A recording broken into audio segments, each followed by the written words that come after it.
രണ്ട് കള്ളന്മാരുടെ നടുവിൽ അവിടുത്തെ അവർ കുരിശിൽ തറച്ചു. കുരിശിൽ കിടന്നുകൊണ്ട് ശത്രുക്കൾക്ക് വേണ്ടി അവിടുന്ന് പ്രാർത്ഥിക്കുന്നു. നല്ല കള്ളനെ ആശ്വസിപ്പിക്കുന്നു. മാതാവും മറ്റു സ്ത്രീകളും കരഞ്ഞുകൊണ്ട് കുരിശിന് താഴെ നിന്നിരുന്നു. ഇതാ നിന്റെ മകൻ എന്ന് അമ്മയോടും ഇതാ നിന്റെ അമ്മ എന്ന് യോഹന്നാനോടും അവിടുന്ന് അരുളി ചെയ്തു. 12 മണി സമയമായിരുന്നു.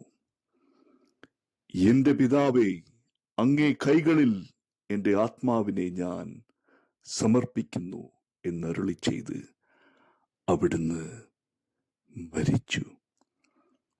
പെട്ടെന്ന് സൂര്യൻ ഇരുണ്ടു. 3 മണിവരെ ഭൂമിയിലെങ്കും അന്ധകാരമായിരുന്നു. ദൈവാലയത്തിലെ തിരശീല നടുവേ കീറിപ്പോയി. ഭൂമി ഇളകി, പാറകൾ പിളർന്നു, പ്രേതാലയങ്ങൾ തുറക്കപ്പെട്ടു. ശതാധിപൻ ഇതെല്ലാം കണ്ട് ദൈവത്തെ സ്തുതിച്ചുകൊണ്ട്, ഈ മനുഷ്യൻ യഥാർത്ഥത്തിൽ നീതിമാനായിരുന്നു എന്ന് വിളിച്ചു പറഞ്ഞു.